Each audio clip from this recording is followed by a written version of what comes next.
ഈ പയ്യനെ ഞാൻ ഒരിക്കലും മറക്കില്ല. ഇട്ടിരിക്കുന്ന ബനിയൻ മുഴുവനും എണ്ണയാ, ഒരു വൃത്തിയില്ല, ഒന്നുമില്ല. പക്ഷേ ആ വൃത്തിഹീനമായ അന്തരീക്ഷത്തിൽ വൃത്തിയില്ലാത്തൊരു പയ്യൻ തന്ന ആ 2 വടയിലാണ് ഞങ്ങൾ ഒരു ദിവസം അന്ന് പോയത്.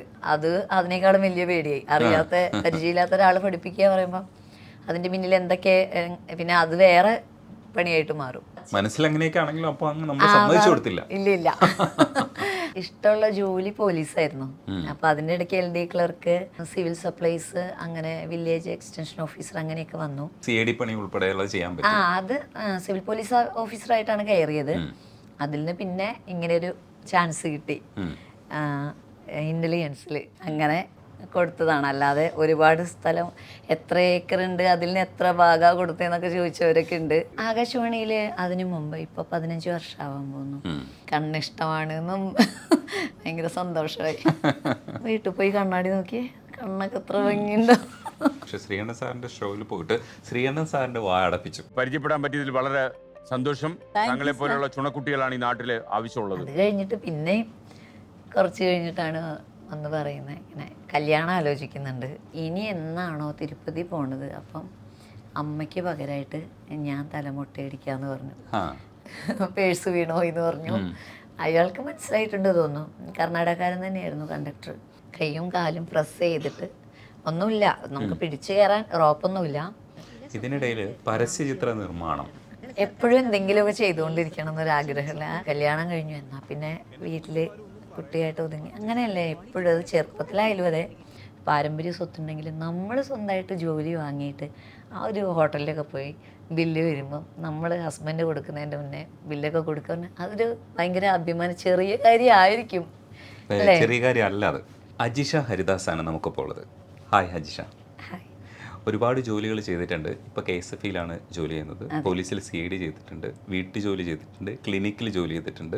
അതൊക്കെ നമുക്ക് സംസാരിക്കേണ്ടതുണ്ട്. ആ കഥകളൊക്കെ ഞാൻ കേൾക്കുമ്പോൾ വളരെ ഭംഗിയായിട്ട് അജിഷ പറയുകയും അത് കേട്ടിരിക്കുമ്പോൾ ഒരു സിനിമാറ്റിക് ആയിട്ടുള്ള വിഷ്വലൈസ് ചെയ്യാനും പറ്റുന്നുണ്ട്. പക്ഷേ ഈ അടുത്ത് ഞാൻ അജിഷയെക്കുറിച്ചൊരു വാർത്ത ശ്രദ്ധിച്ചത്, വയനാട്ടിൽ ദുരിതബാധിതർക്ക് വേണ്ടിയിട്ട് 20 സെൻറ്റ് സ്ഥലം കൊടുത്തു എന്ന് പറഞ്ഞു. വയനാട്ടിൽ നിന്ന് കുടിയിറങ്ങി ഇവിടെ വന്നിട്ട് അത്രയൊക്കെ സമ്പാദിച്ചോ? സമ്പാദിച്ചിട്ടേ ഇല്ല. സമ്പാദ്യം എന്ന് പറയാനുള്ളതിൽ നിന്നല്ല കൊടുത്തത്. അങ്ങനെ കുറേ പേര് തെറ്റിദ്ധരിച്ചിട്ടുണ്ട്. കാരണം ആ ഒരു വാർത്ത വന്നതിന് ശേഷം കുറേ പേര് സഹായങ്ങളൊക്കെ ചോദിച്ച് വിളിച്ചിട്ടുണ്ടായിരുന്നു. അപ്പോൾ എല്ലാവരുടെയും വിചാരം ഒരുപാട് സമ്പാദിച്ചു, അതിൽ നിന്നൊരു പങ്ക് കൊടുത്തുന്ന. സത്യം പറഞ്ഞാൽ അതല്ല. അത് എൻ്റെ അച്ഛനും അമ്മയ്ക്കും വേണ്ടിയിട്ട് ഒരു 2009 വാങ്ങിയ സ്ഥലമായിരുന്നു അത്. അപ്പോൾ അവർക്ക് അന്ന് വീടുണ്ടായിരുന്നില്ല. അപ്പോൾ അന്ന് എനിക്ക് ജോലി ആയിട്ടില്ല, ജോലി കിട്ടിയിട്ടില്ല. ഹസ്ബൻഡിൻ്റെയും കൂടെ ഹെൽപ്പ് കൊണ്ട് അവർക്ക് വേണ്ടി വാങ്ങിയ സ്ഥലമായിരുന്നു അവർക്ക് താമസിക്കാൻ. അപ്പോൾ അവരിപ്പോൾ അനിയൻ വീട് വെച്ചു, അവർ നല്ല വീട്ടിലേക്ക് മാറി. അപ്പോൾ ഈ സ്ഥലം അത് ഉപകാരപ്പെടുത്തേന്ന് ഓർത്തു അങ്ങനെ കൊടുത്തതാണ്. അല്ലാതെ ഒരുപാട് സ്ഥലം, എത്ര ഏക്കർ ഉണ്ട്, അതിൽ നിന്ന് എത്ര ഭാഗ കൊടുത്തതെന്നൊക്കെ ചോദിച്ചവരൊക്കെ ഉണ്ട്. അത് കഴിഞ്ഞ് ഒരുപാട് പേര് സഹായം ചോദിച്ചവരുണ്ട്. അങ്ങനെ ഉള്ളൊരു സഹായിക്കാൻ പാകത്തിനുള്ള ഒരാളൊന്നും ആയിട്ടില്ല. ഉള്ളതിൽ നിന്ന് ചെയ്തു, അത്രയേ ഉള്ളൂ. ആശാൻ കുറച്ചൊരു വിശാല ഹൃദയനാണ്. വിശാല ഹൃദയം ഇങ്ങനെയുള്ള കാര്യങ്ങളിൽ കൂടെ നമ്മൾ കടന്നു വന്നിട്ടുണ്ട്. ഞാൻ വയനാട്ടിലായിരുന്നല്ലോ, എൻ്റെ സ്വന്തം സ്ഥലം വയനാടാണ്. അപ്പോൾ ഈ മഴക്കെടുതിയും വെള്ളപ്പൊക്കം വരുമ്പോഴുള്ള ബുദ്ധിമുട്ടുകളും ഇങ്ങനെയുള്ള ഉരുൾപൊട്ടലൊന്നും ഫേസ് ചെയ്തിട്ടില്ലെങ്കിലും ബാക്കിയെല്ലാം അറിഞ്ഞിട്ടുണ്ട്. അപ്പോൾ നമുക്കറിയാലോ ഒരു വീട് ഇല്ലാത്ത ബുദ്ധിമുട്ടും, ഉള്ളത് തന്നെ ചോർന്നിട്ട് പാത്രങ്ങളൊക്കെ വെച്ച് അഡ്ജസ്റ്റ് ചെയ്തിട്ട്, അപ്പോൾ അതൊക്കെ ആ ഒരു കാലത്തിലൂടെയൊക്കെ കടന്നത് വന്ന കാരണം നമുക്കങ്ങനെ പിന്നെ സമ്പാദിച്ചിട്ട് അല്ലെങ്കിൽ അത് വെച്ചിട്ട് അങ്ങനെ നോക്കുകയാണെങ്കിൽ നമുക്ക് ആഗ്രഹങ്ങൾക്ക് അറുതിയില്ല. എത്ര ആഗ്രഹിച്ചാലും തീരില്ല. എനിക്ക് ആ സമയത്ത് അത് TV-യിൽ കണ്ട് അത്രയൊരു ബുദ്ധിമുട്ട്, ആളുകൾ മുഴുവനും ജീവൻ പോയി, അതിലും വലുതല്ലല്ലോ ഒന്നും. അപ്പോൾ നമുക്ക് എന്താ ചെയ്യാൻ പറ്റുക എന്നുള്ളത് ഹസ്ബൻഡുമായിട്ട് ചോദിച്ചപ്പം ഇങ്ങനെ ഒരു ആശയം രണ്ടുപേരും പറഞ്ഞു ഓക്കെ. പിന്നെ ഞങ്ങൾക്ക് പിന്നെ ആരോടും അങ്ങനെ സമ്മതം ചോദിക്കേണ്ടി വന്നില്ല. കാരണം ഞങ്ങൾ തന്നെ വാങ്ങിയത് കാരണം, ഇപ്പോൾ ഒരു പാരമ്പര്യമായിട്ട് കിട്ടിയതോ അങ്ങനെയൊന്നും അല്ല, നമ്മൾ തന്നെ പണിയെടുത്ത് വാങ്ങിയ ഹസ്ബൻഡാണ് ശരിക്കും അത് വാങ്ങിയത്. അത് കൊടുക്കാമെന്ന് തീരുമാനിച്ചു. ഓ, നല്ല കാര്യമാണ്. പക്ഷേ നിങ്ങളുടെ ഈ സ്റ്റോറി കേൾക്കുന്ന സമയത്ത് എനിക്ക് ഏറ്റവും കൂടുതൽ ഇഷ്ടപ്പെട്ടത് വിദ്യാഭ്യാസത്തിന് വേണ്ടി വിവാഹം കഴിക്കുക എന്ന് പറയുന്ന ഒരു ഭയങ്കര ബുദ്ധിപരമായ ഒരു തീരുമാനം. അതെ അതെ. അത് കേട്ടപ്പോൾ എനിക്ക് തോന്നി ഇത്രയും ബുദ്ധിയുണ്ടോ ആ പ്രായത്തിൽ, ചെറിയ പ്രായത്തിൽ അങ്ങനെ ബുദ്ധി കാണിക്കുക. ആ കഥ കേൾക്കാൻ എനിക്ക് ഭയങ്കര ഇഷ്ടമാണ്. അത് ബുദ്ധി കാണിച്ചതല്ല, അതങ്ങനെയൊക്കെ സംഭവിക്കുക എന്ന് പറയില്ലേ. നമുക്ക് ചില കാര്യങ്ങൾ നമ്മൾ ചിന്തിക്കുന്നതിനേക്കാൾ കൂടുതൽ നമ്മളെ അങ്ങനെ എത്തിക്കുക എന്നുള്ളൊരിത്. അല്ലാതെ വയനാട്ടിലൊരു ഉൾപ്രദേശത്ത് ഒരു കുഗ്രാമത്തിൽ ജനിച്ചു വളർന്ന ഞാനാണ്. അതായത് 10ാം ക്ലാസ് വരെയും ബസ്സിനെ പോലും അല്ല, നടന്നു പോയിട്ടാണ്, കിലോമീറ്ററുകൾ നടന്നു പോയി പഠിച്ച്. അങ്ങനെ ഒരു ഇതിൽ നിൽക്കുന്ന ഞാൻ ഇപ്പോൾ വലിയ എന്താ പറയുക, വലിയ നഗരത്തിലെത്തി വലിയ ആളായെന്നല്ല, ഇങ്ങനെ തൃശ്ശൂർ അല്ലെങ്കിൽ ഞങ്ങളുടെ നാട്ടിൽ നിന്ന് ആ ചുരം ഇറങ്ങിയിട്ട് ഉള്ളൊരു സ്ഥലം ഞാൻ സങ്കല്പിച്ചിട്ട് പോലുമില്ല. അവിടെ തന്നെ അവിടെ ജീവിക്കുക, അങ്ങനെയുള്ള ചെറിയ സ്വപ്നങ്ങളൊക്കെ ആയിരുന്നു. അപ്പോൾ ഇവിടേക്ക് യാദൃശ്ചികമായിട്ട് എത്തപ്പെട്ടു. അത് പഠിക്കാൻ എന്നുള്ളൊരു കാരണം, ആ ഒരു ആഗ്രഹത്തിൻ്റെ പുറത്താണ് ചുരം ഇറങ്ങി വന്നത്. പിന്നെ സ്ഥിരമായിട്ട് ഇവിടെ തന്നെയായി ഇപ്പോൾ. ശരിക്കും ചുരം ഇറങ്ങി വന്നിട്ട് ഈ ക്ലിനിക്കിൽ ജോലി ചെയ്യുന്നത് എന്തടിസ്ഥാനത്തിൽ? ബന്ധുക്കളായിരുന്നു അല്ലേ ക്ലിനിക്ക് നടത്തിയത്? അല്ല ബന്ധുക്കളൊന്നല്ല. ഞാൻ പിന്നെ ഡിഗ്രി കഴിഞ്ഞപ്പോൾ PGക്ക് പോണത് മാസ് കമ്മ്യൂണിക്കേഷനാണ് എടുത്തത്, മാസ് കമ്മ്യൂണിക്കേഷൻ ആൻഡ് ജേർണലിസം.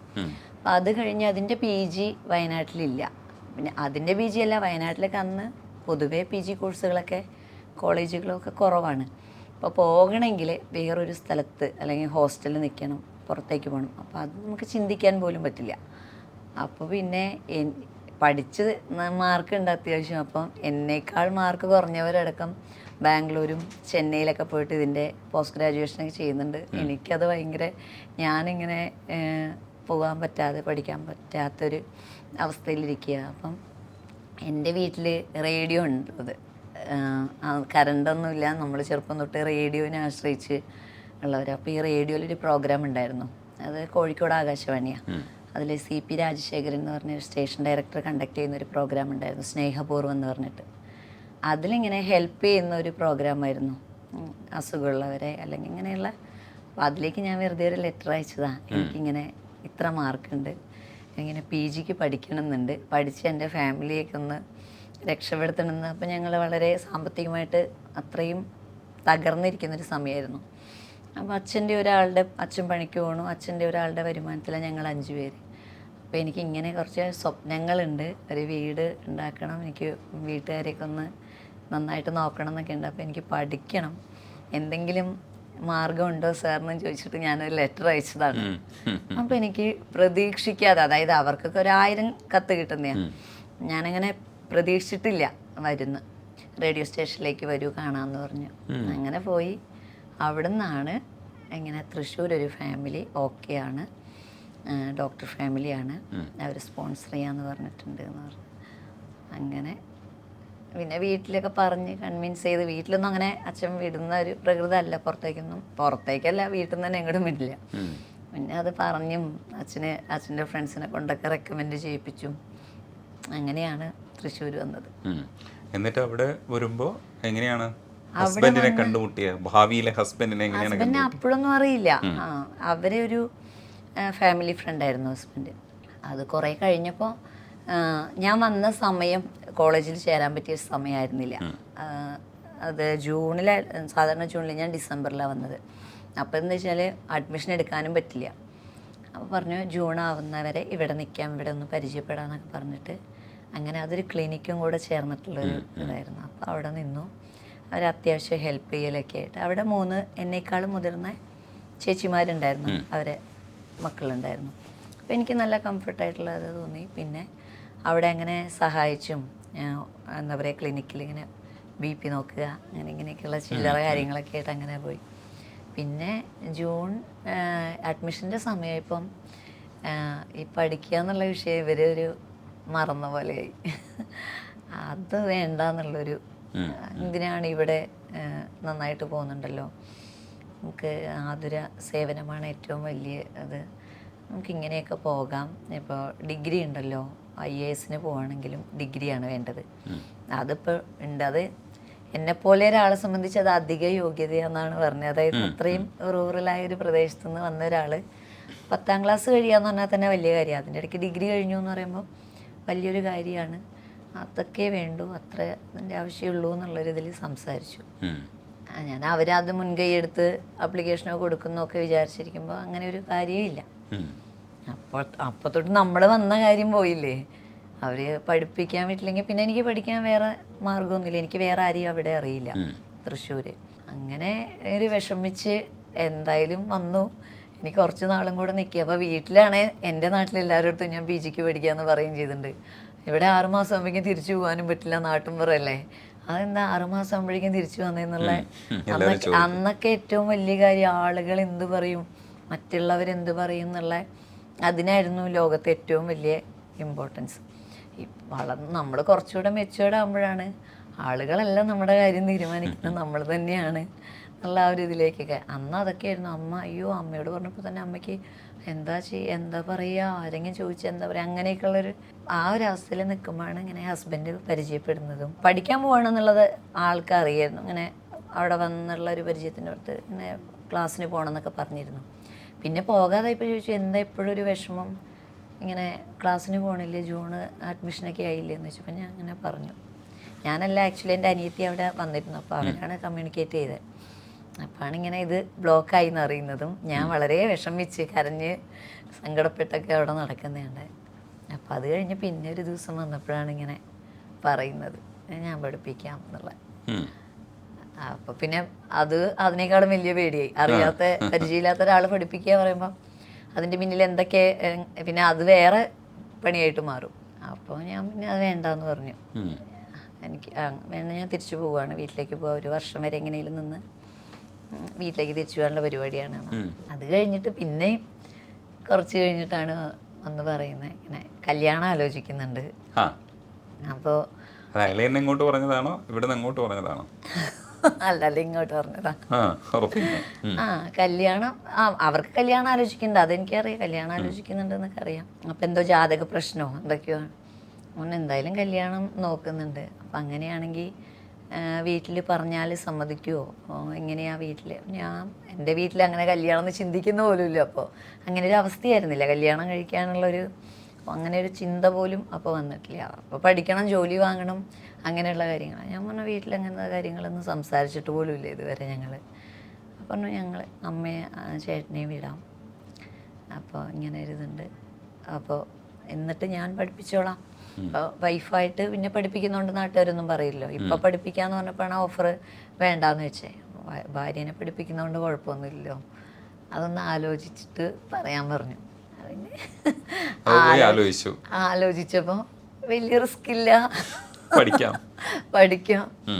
പിന്നെ ആൾക്ക് എൻ്റെ കൂടെ നിൽക്കുന്ന ഒരു മൈൻഡ് എനിക്ക് തോന്നി. അതായത് എനിക്കിങ്ങനെയുള്ള കുറേ കാര്യങ്ങൾ വീട്ടിൽ നിന്ന കാര്യങ്ങളൊക്കെ ഉണ്ട് എന്ന് അറിഞ്ഞിട്ടാണ് ശരി എന്നാൽ അങ്ങനെ ചെയ്യാമെന്ന് പറഞ്ഞപ്പോൾ ഇതും കൂടെ ഇത്രയും കാര്യങ്ങളൊക്കെ എനിക്ക് കുറച്ച് കടമകളൊക്കെ ഉണ്ട് എന്ന് അറിഞ്ഞിട്ടാണല്ലോ അത് പറയുന്നത്.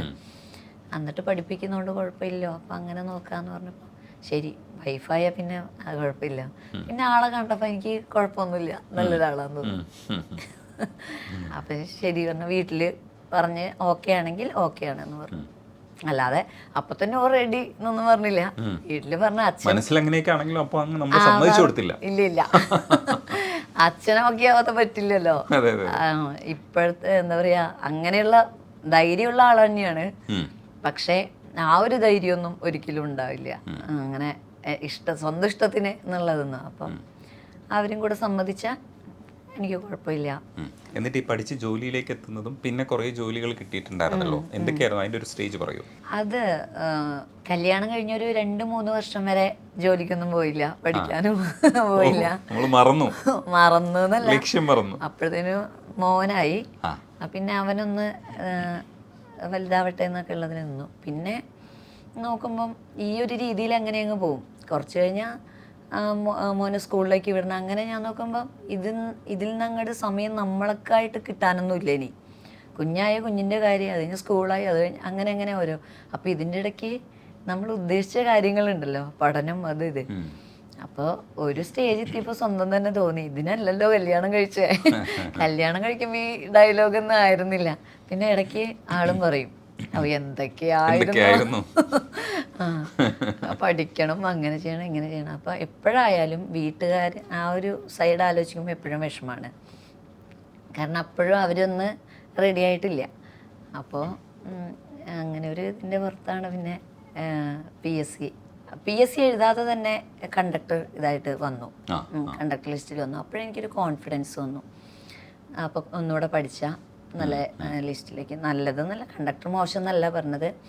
ആ സമയത്ത് മോനെ ചെറുതായിരുന്നു, അപ്പോൾ എനിക്ക് പോകാൻ പറ്റാത്തൊരവസ്ഥയായി. അപ്പോൾ എന്നാൽ നന്നായിട്ടൊന്ന് പഠിക്കുകയാണെങ്കിൽ വേറെ ഓഫീസിലിരുന്നിട്ടോ അല്ലെങ്കിൽ അങ്ങനെയുള്ളൊരു പോസ്റ്റ് കിട്ടുന്നുള്ള ഒരു ഇതിലേക്കൊന്ന് അങ്ങനെ പഠിക്കാൻ പോയി. പിന്നെ ഇഷ്ടമുള്ള ജോലി പോലീസായിരുന്നു. അപ്പോൾ അതിൻ്റെ ഇടയ്ക്ക് LD ക്ലർക്ക്, സിവിൽ സപ്ലൈസ്, അങ്ങനെ വില്ലേജ് എക്സ്റ്റൻഷൻ ഓഫീസർ അങ്ങനെയൊക്കെ വന്നു. അപ്പോൾ ഈ ഒരു സംഭവം ഇങ്ങനെ റെഡി ആയിട്ട് നിൽക്കുക, നല്ല റാങ്ക് ഉണ്ടായിരുന്നു, നല്ല മാർക്ക് ഉണ്ടായിരുന്നു പോലീസിൻ്റെ. അതൊരാഗ്രഹം കൂടെ ആയപ്പോൾ പിന്നെ അതിലേക്ക് പോന്നു. പണി ഉൾപ്പെടെയുള്ളത് ചെയ്യാൻ പറ്റും. അത് സിവിൽ പോലീസ് ഓഫീസറായിട്ടാണ് കയറിയത്. അതിൽ നിന്ന് പിന്നെ ഇങ്ങനെ ഒരു ചാൻസ് കിട്ടി ഇന്റലിജൻസിൽ ഫീൽഡ് സ്റ്റാഫ്. സാധാരണ സ്പെഷ്യൽ ബ്രാഞ്ച് ജെൻസാണ് കൈകാര്യം ചെയ്യുക. അതായത് മഫ്തിയിൽ കാര്യങ്ങൾ അന്വേഷിക്കുക, ഇവരെ അറിയിക്കുക, റിപ്പോർട്ട് കൊടുക്കുക, എന്തെങ്കിലും എപ്പോഴും ഭാവിയാണ് നോക്കുക. മറ്റേ സ്റ്റേഷൻ ഡ്യൂട്ടി എന്ന് പറയുമ്പോൾ അങ്ങനെയല്ല, നമ്മൾ അന്ന് പോയാൽ അന്ന് എഴുതി തരുന്ന ഡ്യൂട്ടി, അന്ന് എന്താണോ നമ്മളോട് പറയുന്ന ആ ഡ്യൂട്ടി ചെയ്യുക, അങ്ങനെയല്ല. ഇതല്ല, കുറച്ചുകൂടെ ഞാൻ കുറച്ചുകൂടെ ഫ്രീ ആണല്ലോ എന്നോർത്ത്. കാരണം സ്റ്റേഷനിൽ പോകണ്ട, സ്ഥിരം പോയി സൈൻ ചെയ്യണ്ട, സ്ഥിരമായിട്ട് നമുക്ക് ഡ്യൂട്ടി ഒന്നും അസൈൻ ചെയ്ത് തരുന്നില്ല, നമുക്കിങ്ങനെ സുഖമായിട്ട് നടക്കാം എന്നൊക്കെ. അങ്ങനെ അല്ല ഒട്ടും സുഖമല്ല. അതായത് നമ്മുടെ ഉത്തരവാദിത്തമാണ് ആ ഭാഗത്ത്. നമുക്ക് പറഞ്ഞിരിക്കുന്ന സ്ഥലത്ത് എന്ത് അനിഷ്ട സംഭവം ഉണ്ടായാലും അതിൻ്റെ പൂർണ്ണമായിട്ടുള്ള ഉത്തരവാദിത്തം നമ്മളിലാണ്.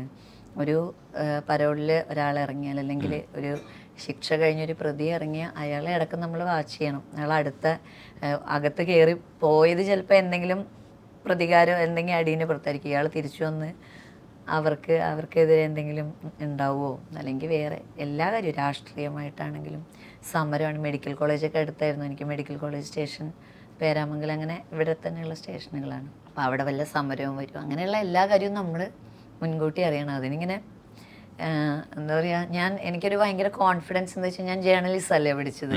അപ്പോൾ എനിക്ക് വിവരങ്ങളൊന്നും അറിയാൻ പ്രയാസമില്ല എന്നുള്ളതിൽ ഒരു പരിധി വരെ ആ പഠിച്ചത് എനിക്ക് ഉപകാരപ്പെടുകയും ചെയ്തു. കാരണം ഞാൻ പത്രത്തിൽ നിന്നാന്ന് പറഞ്ഞിട്ട്, പത്രത്തിലെ വർക്ക് ചെയ്യണേ പറഞ്ഞിട്ട് കുറേ കാര്യങ്ങൾ ചോദിക്കും. അപ്പോൾ അവർ കാര്യങ്ങളൊക്കെ പറയുന്നിട്ട് അറിയും, ഞാൻ പറഞ്ഞത് പറഞ്ഞു, പോലീസുകാരൊന്നും അറിയാൻ നിൽക്കണ്ട, അങ്ങനെയൊക്കെ നമുക്ക്. അതായത് ഓരോ സ്ഥലത്തും, ചില സ്ഥലത്ത് കുടുംബശ്രീൻ്റെ ഇതിൽ നിന്നാണ് വരുന്നത്, ചില പഞ്ചായത്തിൽ നിന്നാണ്, അങ്ങനെയൊക്കെ പറഞ്ഞിട്ട് ഓരോ സ്ഥലത്തും നമ്മളെങ്ങനെയായാലും ഈ വിവരങ്ങൾ അവിടെ എത്തിച്ചിരിക്കണം. അപ്പോൾ റിസ്ക്കാണ്, എന്നാലും നന്നായിട്ട് ചെയ്യാൻ പറ്റി. അതായത് കോൺഫറൻസിനൊക്കെ പോകുമ്പോൾ നിറയെ ജെൻസ് മാത്രം ഇരിക്കണ ഹാള്, DYSP മീറ്റിംഗ് കണ്ടക്ട് ചെയ്യും ഓരോ ആഴ്ചയും. അപ്പം നമ്മളതിലൊരാൾ, നമ്മൾ മാത്രം വനിത എങ്ങനെ ഇരിക്കണോ, റിപ്പോർട്ട് കൊടുക്കുന്നതിൻ്റെ കാര്യങ്ങൾ സംസാരിക്കണം. അപ്പം നമുക്കതൊരു പ്രൗഡായിരുന്നു. അങ്ങനെ ഒരു അവസരം അങ്ങനെ കിട്ടിയത് എനിക്ക് വളരെ സന്തോഷത്തിൽ. എത്തുന്നതിന് മുമ്പ് തന്നെ ആകാശവാണിയിൽ ജോലി ചെയ്തു. ആകാശവാണിയിൽ അതിനു മുമ്പ് ഇപ്പോൾ 15 വർഷമാവാൻ പോകുന്നു. അത് കോൺട്രാക്ട് ബേസ് ആണ്, പെർമനൻ്റ് അല്ല. അനൗൺസർമാരെ കാഷ്വൽ അനൗൺസർ. അപ്പം അങ്ങനെ അപ്ലൈ ചെയ്തത്. ഞാൻ കണ്ണൂർ വെച്ചിട്ടായിരുന്നു ഇന്റർവ്യൂ ഒക്കെ അറ്റൻഡ് ചെയ്തതും ടെസ്റ്റ് പാസ് ചെയ്തതൊക്കെ. തുടരുന്നുണ്ട്. പോലീസിലായിരിക്കുന്ന സമയത്ത് പറ്റിയില്ല. പോലീസിലെന്ന് പറയുമ്പോൾ നമ്മൾ 24 hours ഡ്യൂട്ടി കമ്മിറ്റ്മെൻ്റ് ഉണ്ടല്ലോ. എപ്പോൾ വിളിച്ചാലും നമ്മളപ്പോൾ അവിടെ പ്രസൻ്റ് ആവണം. എപ്പോഴാണ് എന്തെങ്കിലും വരികയെന്ന് നമുക്ക് പറയാൻ പറ്റില്ല. ഇവിടെയാണെങ്കിൽ ലൈവാണ് ചെയ്യുന്നത്. രാവിലെ 5:50 തൊട്ട് 11 മണി വരെയാണ്. അപ്പം നമ്മൾ അഥവാ ഈ ലൈവിലിരിക്കുമ്പോഴാണ് നമുക്കൊരു എമർജൻസി വന്നു വെച്ചാൽ ഇത് ഇട്ടിട്ട് പോകാൻ പറ്റില്ല. അത് കാരണം പോലീസിലുള്ള അത്രയും പോയില്ല. അത് കഴിഞ്ഞ് KSFയിലേക്ക് മാറിയപ്പോൾ വീണ്ടും ഇപ്പോൾ പോകുന്നുണ്ട്. ഈ മല കയറലും യാത്ര ചെയ്യലും ഒക്കെ ഇതിൻ്റെ ഇടയ്ക്ക് നടത്തുന്നുണ്ട്. ഇതിനെല്ലാത്തിനും കൂടെ എവിടെ നിന്നാണ് സമയം കിട്ടുക? സമയമില്ല സത്യം പറഞ്ഞാൽ. മൗണ്ടനിയറിങ് കുറച്ചുകൂടെ മുന്നെയാണ്. എനിക്ക് തോന്നുന്നൊരു മോനൊരു 5-6 വയസ്സുള്ളപ്പോഴാണ് പേപ്പറിൽ ഇങ്ങനെ കണ്ടതാണ് മൗണ്ടനിയറിങ് ചാമ്പ്യൻഷിപ്പ് എന്നൊക്കെ പറഞ്ഞിട്ട്. അപ്പോൾ എനിക്ക് ഈ മൗണ്ടനിയറിംഗ് എന്ന് പറഞ്ഞ വാക്കിൻ്റെ മീനിങ് പോലും സത്യം പറഞ്ഞാൽ അന്ന് അറിയില്ല. അപ്പോൾ ഹസ്ബൻഡാണ് പറഞ്ഞത്, എന്നെ കൊണ്ട് പറ്റും, കാരണം എൻ്റെ വീട് അങ്ങനെ ഒരു മൗണ്ടൻ്റെ മേലെയാണ്. അപ്പോൾ അത്രയും പൊക്കത്തിലാണ്, വെള്ളമൊക്കെ ചുമന്ന് കൊണ്ടുപോയി, അങ്ങനെയുള്ളൊരു പറഞ്ഞു. മത്സരങ്ങളും അങ്ങനെയൊന്നുമില്ല, നിനക്ക് പറ്റാവുന്ന കാര്യമുള്ളൂ. മല കയറാൻ നിനക്കറിയില്ലേ, 10-20 വർഷം ഈ മലേൻ്റെ മേലെ കയറിയിരുന്ന ആളല്ലേ. അപ്പം അങ്ങനെ പോയതാ. അത് ജില്ലയിൽ ഒരു 3-4 ഐറ്റത്തിന് കിട്ടി. അങ്ങനെ സംസ്ഥാനത്ത് പോയി. മൂന്നാർ വെച്ചിട്ടായിരുന്നു മത്സരം. അപ്പോൾ അതിൽ പോയപ്പോഴും കിട്ടി. ചിമ്മിനി ബ്രിഡ്ജിങ് ടൗൺ എന്ന് പറഞ്ഞൊരു ഇതിൽ ഫസ്റ്റ് കിട്ടി. ബാക്കി 2-3 എണ്ണം കൂടെ, അത് സെക്കൻഡൊക്കെ ആയിരുന്നു. ട്രെക്കിംഗ് എല്ലാവരും ഉണ്ട്, ജെൻസ് മിക്സഡ് ആയിരുന്നു, അങ്ങനെ ലേഡീസിന് മാത്രമായിട്ടുള്ള മത്സരമല്ല.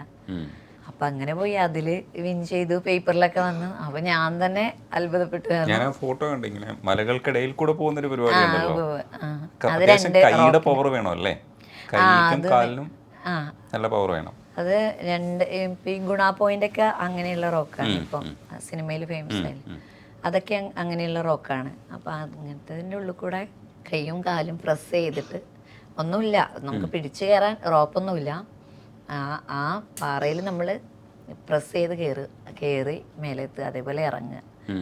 കയറൽ വീണ്ടും പറ്റും, ഇറങ്ങൽ ഇത്തിരി ഇവിടെ റിസ്ക് ആണ്. ഇതിനിടയിൽ പരസ്യചിത്ര നിർമ്മാണം എപ്പോഴും എന്തെങ്കിലുമൊക്കെ ചെയ്തുകൊണ്ടിരിക്കണം എന്നൊരാഗ്രഹമില്ല.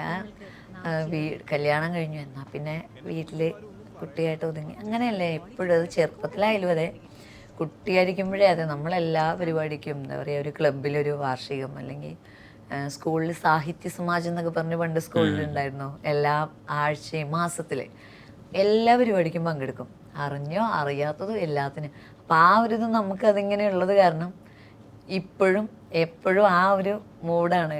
എന്തെങ്കിലും പാട്ടുപാടാൻ പറഞ്ഞാലും പാടും, എല്ലാം ഒന്നും അറിയില്ല എന്നാലും ട്രൈ ചെയ്യാൻ പറയില്ലേ. ഒരു 10-15 എണ്ണത്തിനൊക്കെ പേര് കൊടുക്കും, ഒരു 10 എണ്ണത്തിനൊക്കെ പ്രൈസ് കിട്ടും.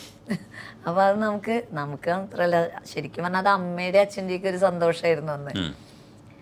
പണ്ടൊക്കെ ശ്രദ്ധിച്ചിട്ടുണ്ട്, ഇപ്പോഴത്തെ പോലെ മൊമെൻ്റെയും മറ്റേ ട്രോഫിയൊന്നുമല്ല, കപ്പ് ഗ്ലാസ് അങ്ങനെയൊക്കെയുള്ള സാധനമാണ്. അപ്പോൾ ക്ലബിൽ നിന്നൊക്കെ നമുക്ക് പാത്രവും ഗ്ലാസ്സും കിട്ടുമ്പോൾ ഇത് അമ്മയ്ക്ക് കൊണ്ട് കൊടുക്കുമ്പോൾ അമ്മയ്ക്ക് അതിലും വലിയ സന്തോഷമൊന്നുമില്ല.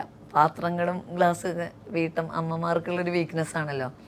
അപ്പം ഇത് കൊണ്ടുപോകുമ്പോൾ അമ്മയുടെ സന്തോഷം കാണുമ്പോൾ അടുത്ത വർഷം അതിനേക്കാൾ കൂടുതൽ ചാക്കിൽ കയറി ചാട്ടം വരെ ചെയ്യും എല്ലാ പരിപാടിക്കും. ഈ ദരിദ്രമായ ഒരു ചുറ്റുപാടുണ്ടായിരുന്നു. നിങ്ങൾ പറയുന്ന സമയത്ത് എനിക്ക് തോന്നുന്നു തമിഴ്നാട്ടിലേക്കോ മറ്റൊരു ഹോസ്പിറ്റലിലേക്ക് പോകുമ്പോൾ അനിയത്തിയുടെ ആവശ്യത്തിനോ ഒരു ഹോസ്പിറ്റലിലേക്ക് പോകുമ്പോൾ വട കഴിച്ചൊരു കഥ പറഞ്ഞു. ആ കഥ കേട്ടിട്ട് എനിക്ക് ഇന്ന് വരെ ഞാൻ ആ വടക്കഥ മറന്നിട്ടില്ല. കാരണം അത് എന്താണെന്ന് വെച്ചാൽ നമുക്കൊക്കെ അനുഭവിക്കാൻ പറ്റുന്നതിൻ്റെ അറ്റ്മോസ്റ്റാണത് അനുഭവിച്ചേക്കുന്നത്. അത് ശരിക്കും എന്തുകൊണ്ടാണ് അങ്ങനെ ഒറ്റപ്പെട്ട് അവിടെ പോകേണ്ടി വന്നത്? അതിതേപോലെ സാഹചര്യങ്ങളുടെ ഒരു ഇതുകൊണ്ട് പറ്റിയതാണ് അത്. ഞാൻ ഡിഗ്രിക്ക് പഠിക്കുക, അനിയത്തി +2 പഠിക്കുക. അപ്പോൾ തമിഴ്നാടല്ല, മൈസൂരായിരുന്നു. ഇവൾക്ക് അനിയത്തിക്കൊരു വയ്യായ്മ വന്നു 10ാം ക്ലാസ്സിൽ പഠിക്കുമ്പോൾ. കാലിന് വയ്യായ്മയായിട്ടാണ് തുടങ്ങിയത്. അപ്പം നമ്മളവിടെ ഇങ്ങനെ പാരമ്പര്യ വൈദ്യന്മാരെ കാണിച്ച് ഒഴിച്ചിൽ കാലുവേദന എന്ന് പറയുമ്പോൾ അത്രയല്ലേ ശ്രദ്ധിക്കുന്നുള്ളൂ. അങ്ങനെ ഇരുന്നു. അത് പക്ഷേ കൂടി വന്നു. പിന്നെ പതുക്കെ കേൾവി അങ്ങനെ ഒരു കുറഞ്ഞു വരുന്ന പോലെ, എന്ത് പറഞ്ഞാലും കേൾക്കില്ല, എപ്പോഴും ചോദിച്ചുകൊണ്ടിരിക്കും. പിന്നീടാണ് ഇങ്ങനെ ശരിക്കും ഇത് കേൾവി കുറവുണ്ടെന്ന് മനസ്സിലായത്. അപ്പോൾ മൈസൂർ സ്പീച്ച് ആൻഡ് ഹിയറിങ്ങിൻ്റെ ഓൾ ഇന്ത്യ ഇൻസ്റ്റിറ്റ്യൂട്ട് ഉണ്ട്. അപ്പോൾ അവിടെ നമ്മുടെ നാട്ടിൽ തന്നെയുള്ളൊരു ചേച്ചി നേഴ്സായിട്ട് വർക്ക് ചെയ്യുന്നുണ്ട്. അപ്പോൾ അവരാണ് അവിടെ ഒന്ന് കാണിക്കാൻ, അവിടെ 50,000 രൂപയൊക്കെ വില വരുന്ന ഹിയറിംഗ് എയ്ഡ്, BPL വിഭാഗമൊക്കെ ആണെങ്കിൽ കാർഡ് കാണിച്ചാൽ അങ്ങനെയുള്ളവർക്കത് ഫ്രീ ആയിട്ട് കൊടുക്കുന്നുണ്ട് എന്ന് പറഞ്ഞു. അപ്പം നമ്മളെ സംബന്ധിച്ച് 50,000 പോയിട്ട് 500 രൂപ എടുക്കാനില്ലാത്ത സമയം. അപ്പോൾ ഇങ്ങനെ ടെസ്റ്റൊക്കെ കഴിഞ്ഞ് അവർ ആ ഒരു ഹിയറിംഗ് എയ്ഡ് തരും എന്നുള്ളൊരു പറഞ്ഞത് കാരണം പോയതാണ്. അപ്പം ഇവർ ഈ ചേച്ചി അവിടെ ഉള്ള ഒരു പ്രതീക്ഷയിലാണ് നമ്മൾ പോകുന്നത്. അവർ അന്ന് ഇങ്ങനെ മൊബൈലൊന്നും ഇല്ലല്ലോ. അപ്പം ഇന്ന ഡേറ്റിന് വന്നാൽ മതി എന്ന് പറഞ്ഞു. പോകാൻ നേരത്തെ അച്ഛന് പോകാൻ പറ്റില്ല, അച്ഛൻ വീണിട്ട് 2 കൈയും, അതായത് വാഴയിൽ വീണതാണ്. ഒരു കൈ ഒടിഞ്ഞു, മറ്റേ കൈ അതേപോലെ നീര് വെച്ച് അനങ്ങാൻ പറ്റില്ല, അത്രയും ബുദ്ധിമുട്ടായിട്ടുള്ള അവസ്ഥയിലാണ്. അപ്പോൾ ഈ ഡേറ്റ് അന്ന് പോയില്ലെങ്കിൽ പിന്നെ അതേ പറ്റുമോ എങ്ങനെയാണെന്ന് അറിയില്ല. അപ്പോൾ ഞാനാ പറഞ്ഞത് അവിടെ ചെന്നാൽ പിന്നെ ചേച്ചി ഉണ്ടല്ലോ, അമ്മയ്ക്ക് എന്ന് പറഞ്ഞാൽ അന്ന് പുറത്തേക്കൊന്നും അമ്മ ഇറങ്ങിയില്ല. അമ്മയ്ക്ക് അങ്ങനെ ഒരു തൊട്ടടുത്ത കടയിൽ പോലും ഒറ്റയ്ക്ക് പോവില്ല, അങ്ങനെ ഒരു ഇതാണ്. ഞാൻ പറഞ്ഞു ഞാൻ പോയിക്കോളാം. അവിടെ നിന്ന് വയനാട്ടിൽ നിന്ന് മൈസൂർ അടുത്തെന്ന് പറയാൻ പറ്റില്ല, ഒരു 3-3.5 മണിക്കൂർ യാത്ര ചെയ്താൽ മതി. അവിടെ ചെന്ന ചേച്ചി ഉണ്ടല്ലോ, ഞാൻ കൊണ്ടുപോയിക്കോളാം എന്ന് പറഞ്ഞാൽ, അതായത് ആ ഡേറ്റ് മിസ്സായി പോയാൽ പിന്നെ ആ സംഭവം പോവുമല്ലോ എന്ന് ഓർത്തിട്ട് പോയതാണ്. അവിടെ ചെന്നപ്പോഴാണ് ഇവർ വേറൊരു കോഴ്സിന് വേണ്ടി ഇവർ ഡൽഹിക്ക് പോയി. അവർക്ക് പെട്ടെന്ന് ഇത് വന്ന് അറിയിച്ചു എന്നോ ഇനിയിപ്പോൾ ഫോൺ വിളിച്ച് എങ്ങനെ കിട്ടിയില്ല, നമുക്കെന്തായാലും ആ ടൈമിന് വിവരം കിട്ടിയില്ല. ഞാനവിടെ ചെന്നപ്പോൾ അവരവിടെ ഇല്ല. നമ്മളാകെ ഭാഷ അറിയില്ലല്ലോ, കന്നഡയല്ലേ. പിന്നെ എന്താ പറയുക, എന്തൊക്കെയോ മുറി ഇംഗ്ലീഷും ഒക്കെ പറഞ്ഞിട്ട് സംഭവം അവതരിപ്പിച്ചു. ഒരു ദിവസം കൊണ്ട് പോയിട്ട് നമ്മൾ ഡോക്ടറെ കാണാൻ പോയി, അന്ന് പോയി തിരിച്ചു വരിക എന്നുള്ളതാണല്ലോ. ഇത് ഒരു ദിവസം കൊണ്ടോ ഒരു 4 ദിവസം കൊണ്ട് കഴിയുന്ന പരിപാടിയായി. അതായത് ഹിയറിങ് ആയിരുന്നില്ല ശരിക്കും പ്രശ്നം, ന്യൂറോ സംബന്ധിച്ചതായിരുന്നു. അപ്പോൾ അവർ അവിടെ നിന്ന് തൊട്ടുള്ള ടെസ്റ്റുകൾ നോക്കുകയാണ്. ഓരോ ദിവസം കഴിയുന്തോറും കയ്യിൽ പൈസ കഴിഞ്ഞുകൊണ്ടിരിക്കുക. ആകെ 1000-1500 രൂപയും കൊണ്ടാണ് പോയത്. ആദ്യത്തെ ദിവസം തന്നെ തൊട്ടടുത്തൊരു റൂം എടുത്തു. ഞങ്ങൾ ചെറിയ 2 പെൺകുട്ടികളല്ലേ, അവരെ അന്ന് തന്നെ നല്ലൊരു പൈസ അവിടെ വാങ്ങി വെച്ചു. പിറ്റേ ദിവസം ആകുമ്പോഴേക്കും ഭക്ഷണം കഴിക്കേണ്ട, ഹോട്ടലിൽ പൈസ കൊടുക്കണം. അങ്ങനെ 2 ദിവസം കഴിഞ്ഞപ്പോഴേക്കും കയ്യിൽ പൈസ മൊത്തം കഴിഞ്ഞു. പിന്നെ 3-ാം ദിവസം ഇവരാണെങ്കിൽ ഈ ടെസ്റ്റുകൾ കംപ്ലീറ്റ് ആവാതെ ഇത് തരൂല. നമ്മളാണ് ഈ ഹിയറിങ്ങിന് അപ്പോഴെന്ന് വെച്ചാൽ ഇത് വെച്ചാൽ അപ്പോൾ കേൾവി കിട്ടും എന്നുള്ളൊരു ഇതായതുകൊണ്ട് അതൊരു പ്രതീക്ഷയല്ലേ. അപ്പോൾ എന്തായാലും വന്നു. ഇനിയിപ്പോൾ പോയിട്ട് പിന്നെ ഒരു വരവൊന്നും നടക്കുന്നു തോന്നിയില്ല. അപ്പോൾ പിന്നെ അവിടെ തന്നെ നിന്നു. അതിൻ്റെ ഇടയ്ക്കാണ് ഇങ്ങനെ വിശപ്പ്. അതൊരു വലിയ ഘടകമാണല്ലോ മനുഷ്യൻ ജീവിക്കുന്നത്. എന്താ പറയുക, അങ്ങനെ ചില സന്ദർഭങ്ങളൊക്കെ ജീവിതത്തിലുള്ളത് കൊണ്ടായിരിക്കും ഇങ്ങനെ പോയാലും നമുക്ക് ഒരു പരിധി വിട്ട് ഒന്നും ലാവിഷാക്കാനൊന്നും ഇപ്പോഴും പറ്റിയിട്ടില്ല. അന്ന് വെള്ളം ഇങ്ങനെ അവർ മിനറൽ വാട്ടർ വയ്ക്കുമല്ലോ, അത് കുടിച്ച് കുറേ നേരമൊക്കെ അഡ്ജസ്റ്റ് ചെയ്തത്. വൈകിട്ട് ആകുമ്പോഴേക്കും തീരെ പറ്റാതായി. രാവിലെ തൊട്ട് വൈകിട്ട് വരെയും ഭക്ഷണം കഴിക്കാതെ. ഇവളാണെങ്കിൽ നല്ല മരുന്നുകൾ കഴിക്കുന്നുണ്ട്. അപ്പോൾ നല്ല ഹൈ ഡോസുള്ള മരുന്നുകളാണ്. അപ്പോൾ അവൾക്ക് തീരെ പറ്റുന്നില്ല. അങ്ങനെ ഇന്നത്തെ പോലെ ഇന്നാണെങ്കിൽ ശരിക്കും അവിടെ ഒരു ഡോക്ടർമാരെ അല്ലെങ്കിൽ അതിൻ്റെ കുറച്ചൊരു നല്ല അവിടെ വന്ന് കാര്യം പറയായിരുന്നു ഇങ്ങനെയാണ്. പക്ഷെ അന്ന് അങ്ങനെയൊന്നുള്ളൊരു ഇതില്ല. അയ്യോ അവരെന്ത് വിചാരിക്കും പറഞ്ഞാൽ അങ്ങനെ ചോദിക്കാൻ പാടുണ്ടോ. ഇപ്പോഴാണെങ്കിൽ പറയതാ നമുക്കിങ്ങനെയാണ്, ഒന്ന് ഹെൽപ്പ് ചെയ്യണമെന്നോ. അന്ന് അത്രയ്ക്കുള്ളൊരിതില്ല. എന്താ വിചാരിക്കുക, അങ്ങനെ എങ്ങനെയാണ് ചോദിക്കുക, അതായത് ഒരു ബെഗ് ചെയ്യുന്ന ഒരു ഇതല്ലേ, അങ്ങനെ ഒരു ബോധം ഉണ്ടായില്ല. അപ്പം പുറത്തേക്ക് ഇറങ്ങിയപ്പോഴിങ്ങനെ ഒരു പയ്യൻ, എനിക്കൊന്നൊരു 10-17 വയസ്സ്.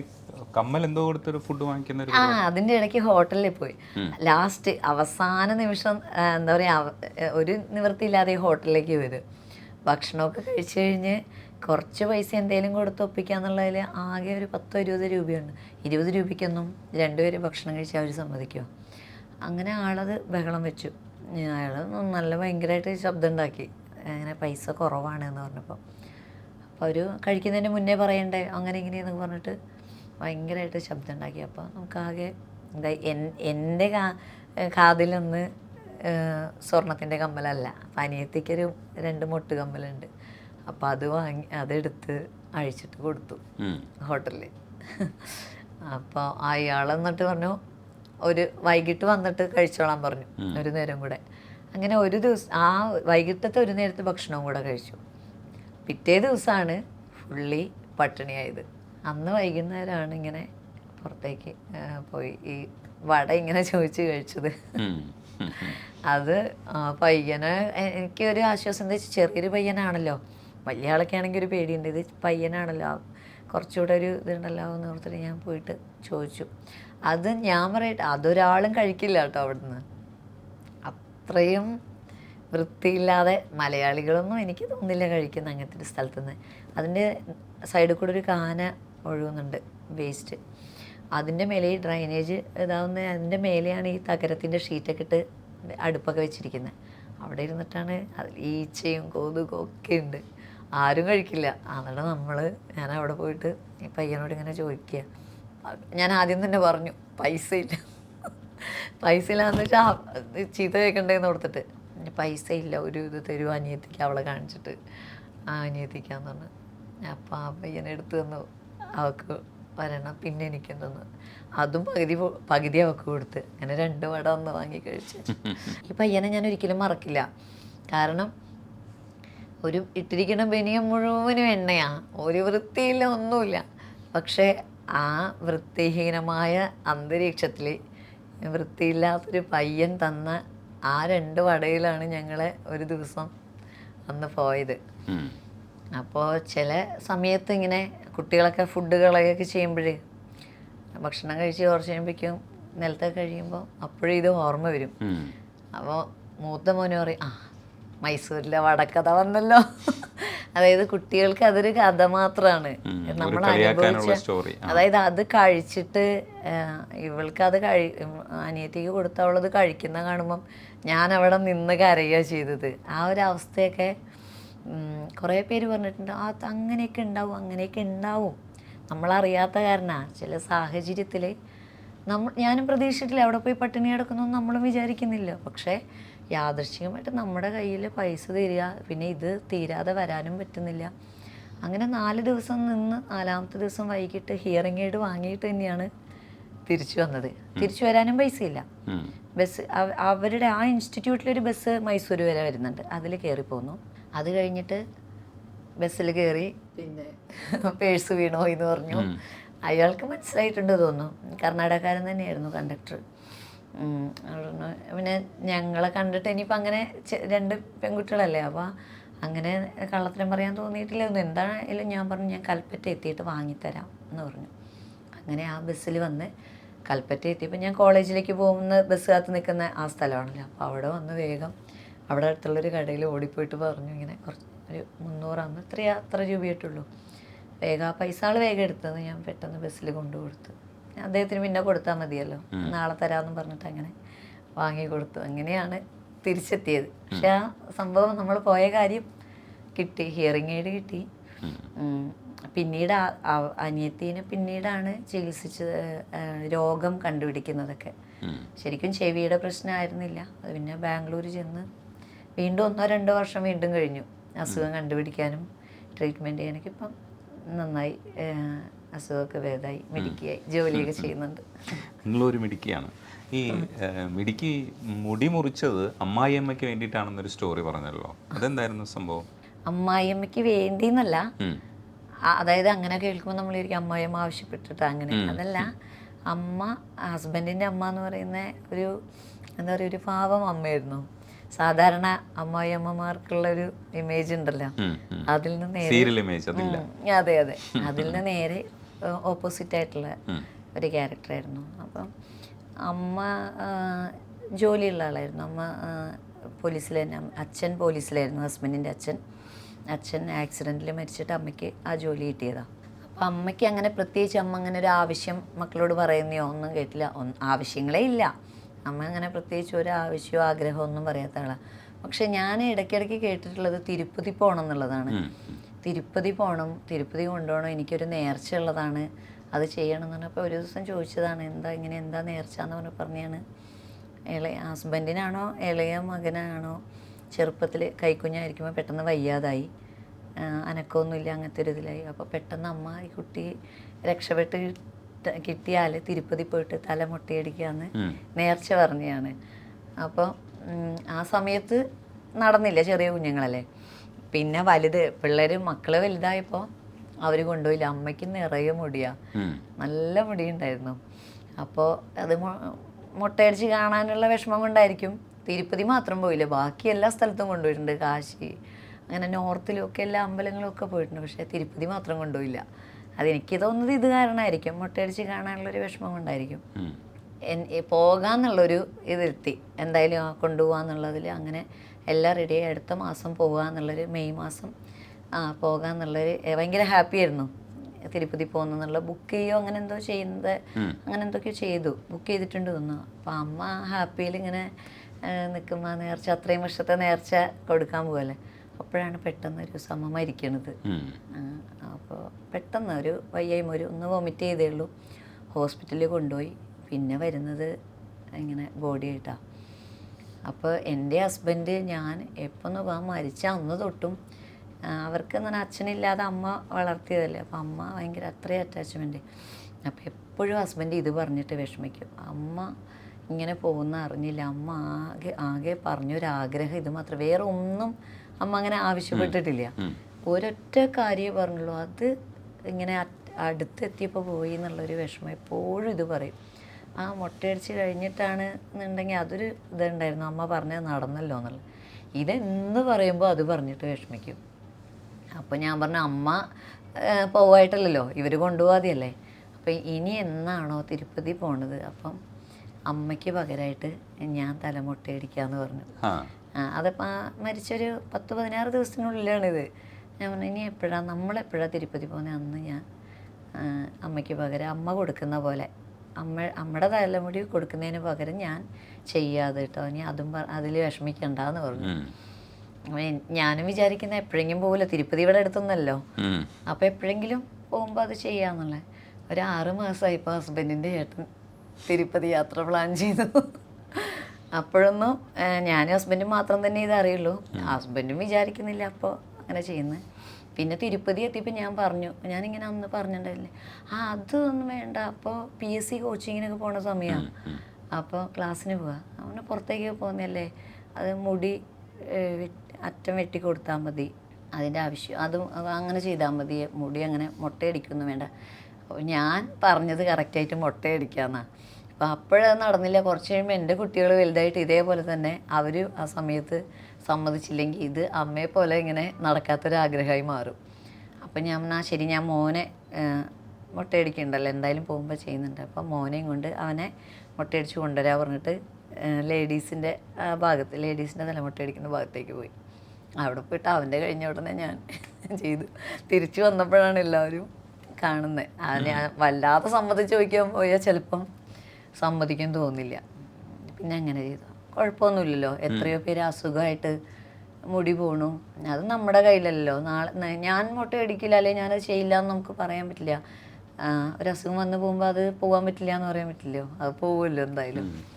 എനിക്ക് അതിലൊന്നും ഒന്നും തോന്നില്ല. പിന്നെ കുറേ പേര് അങ്ങനെ പറഞ്ഞു, അത്ര വലിയ നേർച്ച വേണ്ടിയിരുന്നില്ല, അന്ന് ചെറിയ പ്രായമാണ്, 25-26 വയസ്സോ.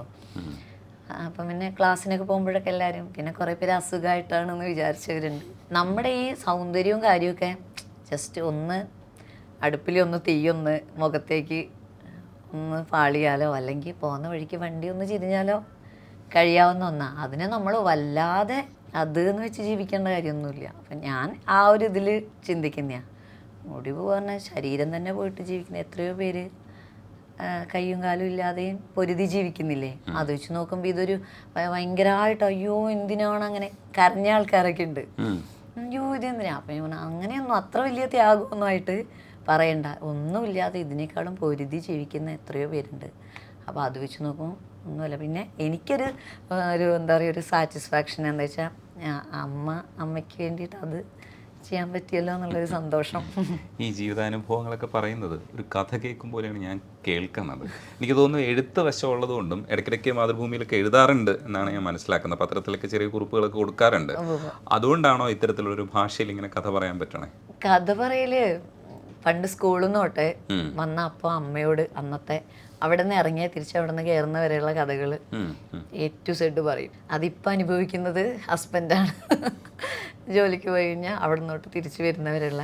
അപ്പോൾ എൻ്റെ അനിയത്തി ഇടയ്ക്കിടയ്ക്ക് പറയും, ഓ എങ്ങനെയാണ് ഇങ്ങനെ ഒരു തരി വിടാതെ പറയുന്നത്, എഴുതിക്കൂടെ കഥാകാരിയാവും. ഇവളിടയ്ക്കിടയ്ക്ക് എന്നെ എങ്ങനെ പറയും, ഇങ്ങനെ പറയാനറിയെങ്കിൽ ഓർത്ത് വെച്ച് പറയണമെങ്കിൽ അതൊന്ന് എഴുതി വെച്ചാൽ കഥ കമലാസുരയ്യനെ മാധവിക്കുട്ടീനെ മാതിരിയാവും എന്ന് പറയും. അപ്പോൾ അന്ന് മാധവിക്കുട്ടിയാണ് കമലാസുരയ്യായിട്ട്.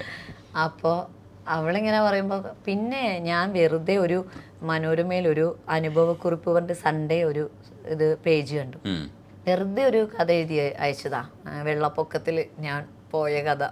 ഞാൻ മരിച്ചുപോയി എന്ന് എഴുതിയിട്ട് എല്ലാവരും തെരച്ചിലുമൊക്കെ നടത്തിയിട്ടുണ്ടായിരുന്നു, വെള്ളത്തിൽ പോയി നോർത്ത്. അപ്പം ആ കഥ മഴക്കാലത്ത് എഴുതി അത് പ്രസിദ്ധീകരിച്ച് അത് അയച്ച് പിറ്റത്തെ ആഴ്ച അത് വന്നു.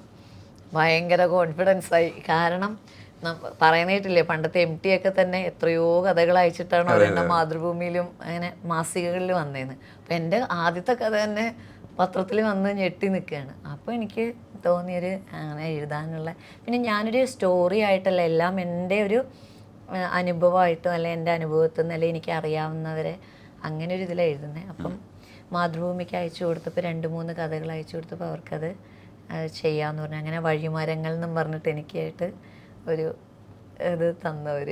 അപ്പം അതിൽ ഇടയ്ക്കിടയ്ക്ക് ഓരോ കഥകൾ എഴുതാറുണ്ട്. ഗൗരവമുള്ള കഥകളാണ് ഞാൻ കേട്ടത്. ഇനി അത്ര ഗൗരവം ഇല്ലാത്ത എന്നാൽ രസകരമായൊരു കഥയാണ് പണ്ട് ഒരു ചെറിയ തേപ്പ് കഥ. അത് രസമല്ലേ? അന്ന് തേപ്പ് എന്നുള്ള വാക്ക് കണ്ടുപിടിച്ചിട്ടുണ്ടായില്ല, ഇപ്പോഴാണ് തേപ്പ്. അതെ അതെ അതെ, അത് ശരിക്കും തേപ്പൊന്നും അല്ല, പക്ഷെ എങ്കിലും രസമുള്ള കഥയാണ്. ഒരു ക്ലാസ്സിന് പങ്കെടുത്തതാണ്, നെഹ്റു യുവകേന്ദ്രേൻ്റെ 2 ദിവസത്തെ ക്ലാസ്. ആദ്യത്തെ ദിവസത്തെ ക്ലാസ്സിന് കുഴപ്പമൊന്നുമില്ല, പോയി വന്നു. പിറ്റേ ദിവസം പോയി, മിക്സഡാണ്, ടീനേജേഴ്സാണ് എല്ലാവരും.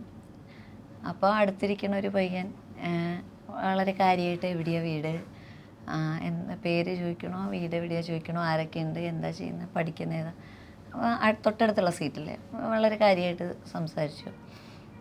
അത് കഴിഞ്ഞ് വൈകിട്ട് അപ്പോൾ ചായ കുടിക്കാനൊക്കെ നമ്മുടെ അടുത്ത് വന്നിരിക്കും, ഭക്ഷണം കഴിക്കും, ഉച്ചയ്ക്ക് ഫുഡ് ഉണ്ട്. അപ്പോഴൊക്കെ വൈകിട്ട് പോകാൻ നേരത്ത് ഒരു ലെറ്റർ. അപ്പോൾ ഇത് അവിടെ നിന്ന് എഴുതിയതല്ല, തലേ ദിവസം എഴുതി കൊണ്ടുവന്നതാണ്.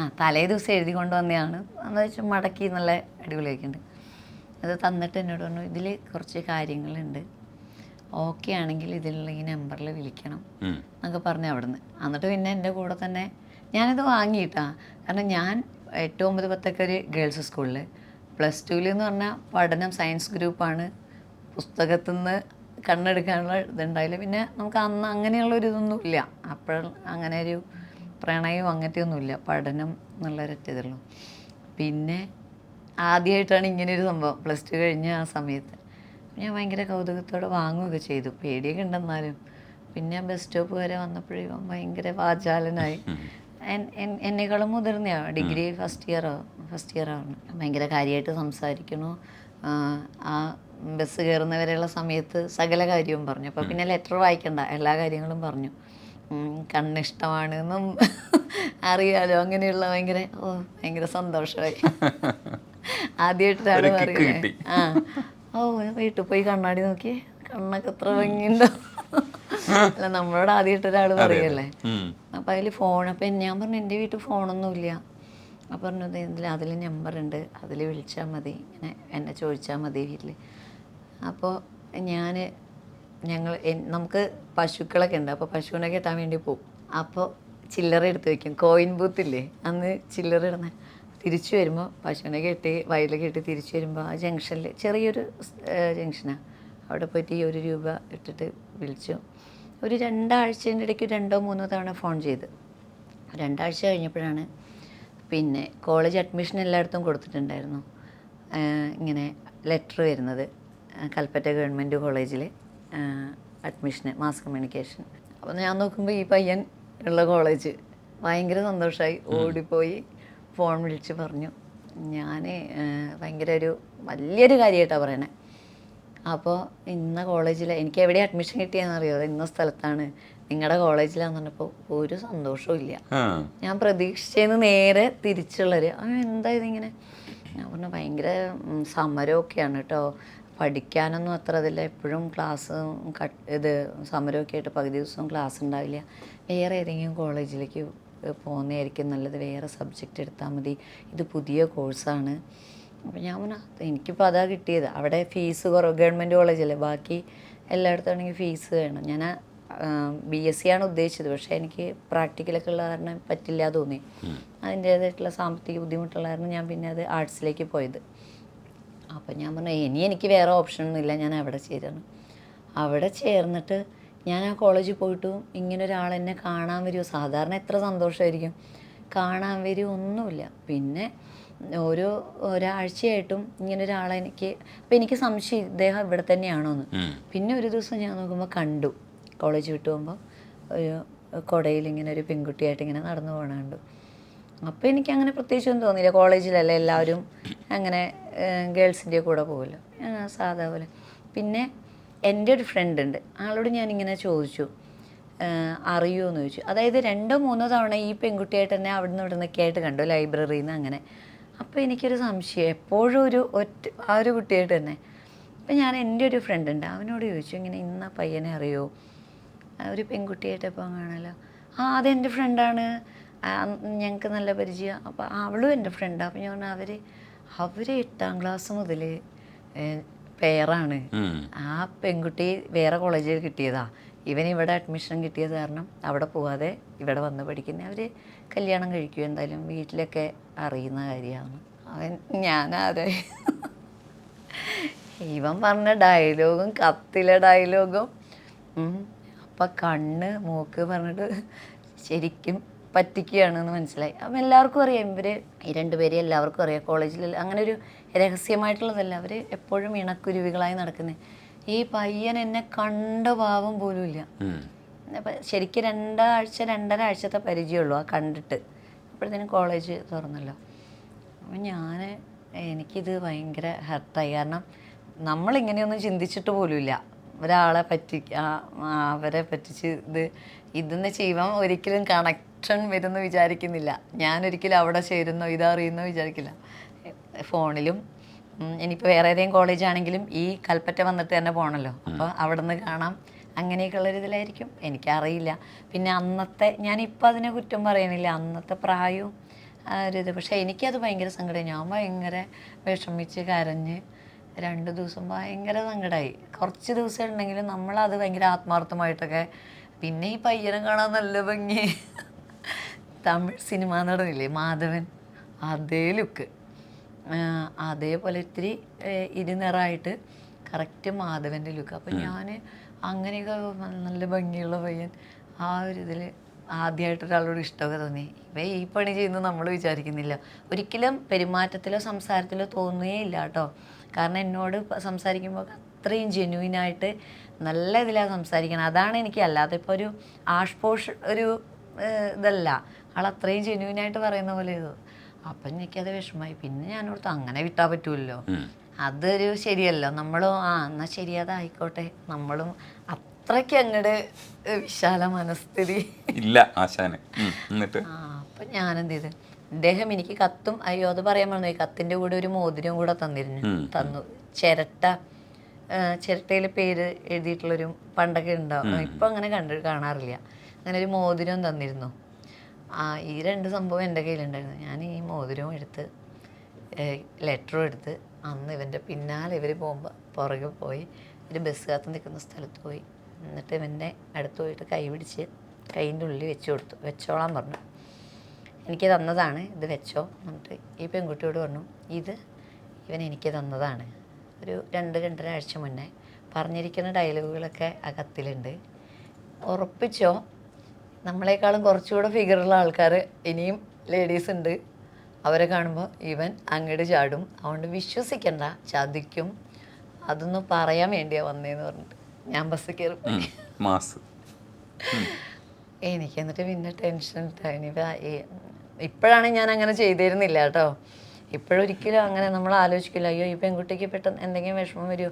പിന്നീട് ആലോചിച്ചിട്ട് എനിക്ക് പേടിയുണ്ട്, എന്തിനാ അങ്ങനെ ഒരു സാഹസം ചെയ്തേ, അവരിഷ്ടത്തിന് വിട്ടാൽ മതിയായിരുന്നു, ഒന്നും പറയണ്ടില്ല. അന്ന് പക്ഷേ ഇവനോടുള്ളൊരു ദേഷ്യത്തിൻ്റെ പുറത്ത് ചെയ്തതാണ്.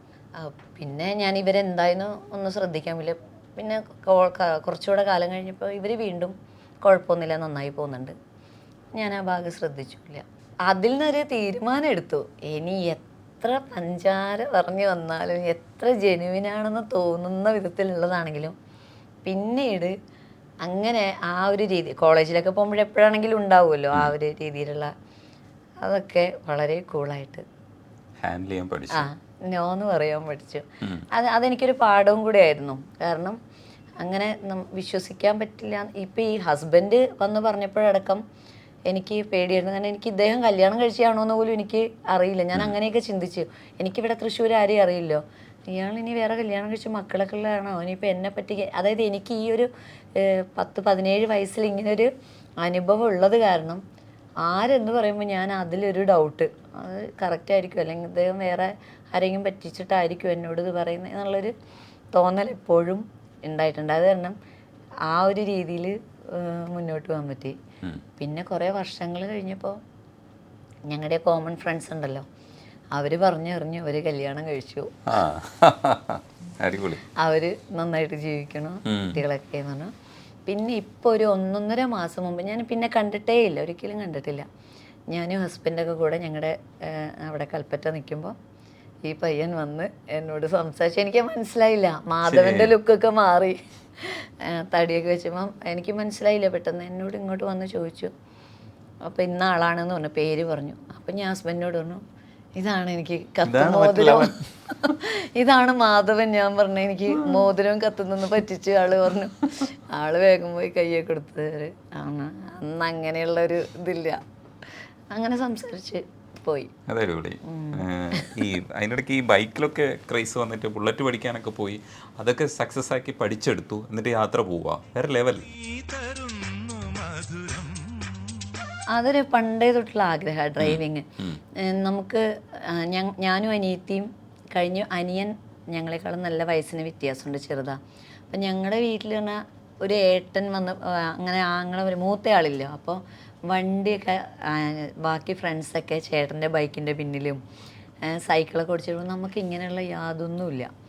അപ്പോൾ 2 രൂപയ്ക്ക് സൈക്കിൾ വാടകയ്ക്ക് എടുക്കും. അന്നൊക്കെ 2 രൂപയ്ക്ക് സൈക്കിൾ കിട്ടുമല്ലോ 1 മണിക്കൂർ.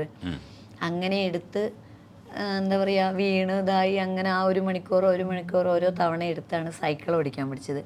ഈ സൈക്കിൾ ഓടിക്കാൻ പഠിച്ചപ്പോൾ തൊട്ട് എനിക്ക് വണ്ടി ഓടിക്കുക പറഞ്ഞാൽ ഭയങ്കര ഇത്. പക്ഷേ സൈക്കിളൊന്നും കിട്ടിയില്ല, സ്വന്തമായിട്ടൊന്നും കിട്ടിയില്ല. പിന്നെ ഇവിടെ വന്ന് സ്കൂട്ടർ പഠിപ്പിച്ചു അവർ, ഹസ്ബൻഡ് സ്കൂട്ടർ വാങ്ങി തന്നു. പിന്നെ സ്കൂട്ടറിൽ പോകുമ്പോഴാണ് ചില പെൺകുട്ടികൾ ഇങ്ങനെ ചെത്തി ഇങ്ങനെ പോകുന്ന കാണാം ബുള്ളറ്റിലൊക്കെ. അപ്പോൾ എനിക്ക് തോന്നി നല്ല അടിപൊളിയായിട്ട്, അതായത് ഒരു ബുള്ളറ്റിൽ ഇങ്ങനെ ഒരാൾ പെട്ടെന്ന് അങ്ങനെ പോകാനും പടപട പറഞ്ഞ ആ ശബ്ദമൊക്കെ ഉണ്ടാകുമ്പോൾ എനിക്കും വാങ്ങണം എന്നൊരാഗ്രഹം. അപ്പം ആ സമയത്ത് അപ്പോൾ പോലീസിൽ കയറാനൊക്കെ നിൽക്കുക. അപ്പോൾ അപ്പോഴൊരു നല്ലൊരു കാര്യമല്ലേ. അപ്പം ബൈക്ക് ഓടിക്കാൻ പഠിച്ചു, ഹസ്ബൻഡിൻ്റെ അടുത്ത് നിന്ന് ബൈക്ക് ഓടിക്കാൻ പഠിച്ചു. പിന്നെ വലിയ വ്യത്യാസമില്ല ഇപ്പോഴത്തെ ബുള്ളറ്റ് എന്നുള്ളതിൽ. പിന്നെ ജോലി കിട്ടി, സ്വന്തമായിട്ട് പോലീസിൽ കയറിയതിന് ശേഷമാണ് ബുള്ളറ്റ് വാങ്ങിയത്. പിന്നെ ബുള്ളറ്റിനിങ്ങനെ യാത്രയൊക്കെ പോകും, രസമല്ലേ. ഹസ്ബൻഡിനെ പിന്നിലിരുത്തി ബുള്ളറ്റൊക്കെ ഓടിച്ച് അങ്ങനെ പോകാൻ. ഞങ്ങൾ വയനാട്ടിലേക്ക്, മൂന്നാർ, കുറച്ച് ലോങ് ഇങ്ങനെ ഇടയ്ക്ക് പോകാറുണ്ട്.